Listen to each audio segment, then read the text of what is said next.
Welcome friends, আশা করি আপনারা ভালো আছেন। এক জোড়া কবুতর নতুন করে জোড়া দিলাম। এই পাশেরটা হলো নর, মোজালা, লেজ সাদা একদম বানের। আর এই পাশেরটা হলো মাদি, একদম টকটকা লাল, তবে এটা লেজটা লাল আর আনকমন একটা কালার। দেখেন, এই পাশেরটা নর, ওই পাশেরটা মাদি, একদম গররা বানের, তবে দেশি কবুতর। ঠিক আছে, মাদিটা অনেক আনকমন লাগছে, আমার লেগে রেখে দিছি। দেখেন,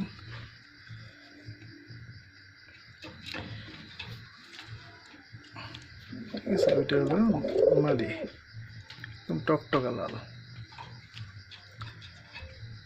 টেস্টটা হলো লাল কমন। এরকম কবুতর আমি আমার মানে কবুতর লাইফে রেয়ার, ওরকম দেখিনি হয় বললেই চলে। এরকম একটা যদি নর পাইতাম তাহলে আমি জোড়া দিতে পারতাম। যাই হোক, আপাতত পাইনি দেখে এই নটটা দিয়ে জোড়া মেরে দিছি।